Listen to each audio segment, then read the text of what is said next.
শুক্রবার রাতে রাজ্যের বাইরে থেকে নিজের বাসভবনে ফিরতে আবার পুলিশি নোটিশ পেলেন ব্যারাকপুরের প্রাক্তন সাংসদ অর্জুন সিং। আর সেই নোটিশ পেয়ে অর্জুন সিং কটাক্ষ করে বললেন, পুলিশ আমাকে একটু বেশি ভালোবাসে।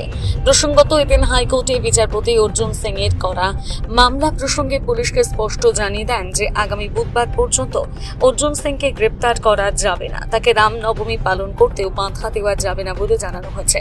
এরপর শুক্রবার গভীর রাতে নিজের বাড়িতে ফিরে আসেন অর্জুন সিং।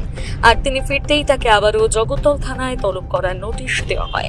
সেই সঙ্গে তার যে লাইসেন্স প্রাপ্ত অস্ত্র রয়েছে সেটি থানায় জমা দেওয়ার কথা জানানো হয়েছে বলে অর্জুন সিং দাবি করেন।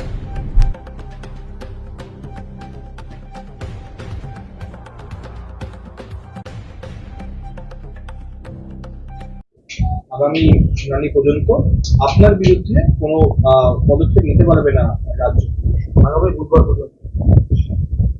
মহামান্য আদালত কাছে আমরা দ্বারস্থ হয়েছিলাম, সেখানে আজকে সময়ের অভাবের জন্য হিয়ারিং হয়নি।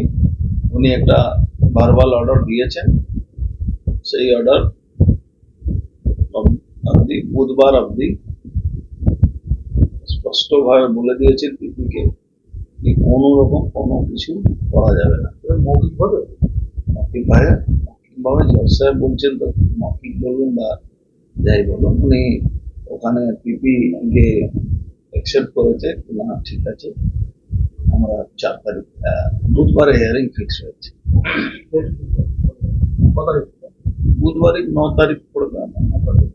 রামনবমীতে ময়দানে নামছেন? নিশ্চয়ই রামনবমী ময়দানে নাম না নাবার কি আছে, রামের সঙ্গে হনুমান থাকবে না দেখে।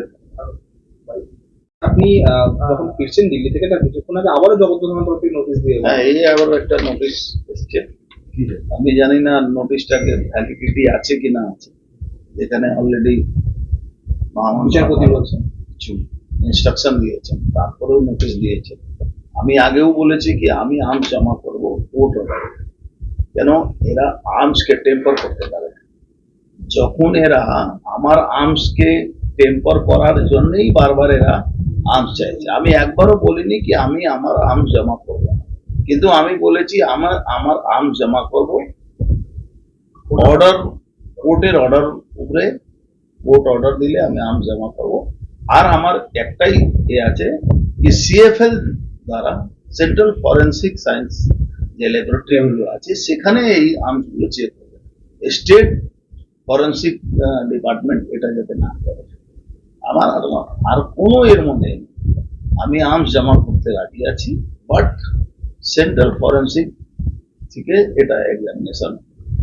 সেটাও বলেছিলাম কি এটা কোর্ট অর্ডারে আমি যে অ্যাপ্লিকেশন করেছি সেখানেও আমি স্পষ্টভাবে বলেছি কি কোর্ট যদি অর্ডার করে আমি আর্মসটা জমা করব। রাজনৈতিক বন্ধুত্ব কি কোনো ঘটনা? রাজনীতিক ঘটনা না থেকে ভালোবাসা আছে, রাজনীতি তো আছে, আর কি আছে। তৃণমূল পারছে না আমাদের থেকে, সেখানে রাজনীতি করে যেন পুলিশকে ইউজ করছে, আর তো কিছু নেই। কাউকে কি ভাবে যাবেন এখন লয়ার সঙ্গে কথা বলবো, তারপরে যেখানে কোর্ট ভার্বালি যদিও বলেছে, সেখানে আবার নোটিশ দেওয়া এটা কি আদালত অবমাননা করা হচ্ছে? হাইকোর্টকে অবমাননা করা হচ্ছে? এটাও তো আপনাদের যে ভিডিও ফুটেজ পেয়েছি আমি, যারা এসছে এই নোটিশ দিয়েছে, এটা হাইকোর্টে আমার লয়ারদেরকে দেবো।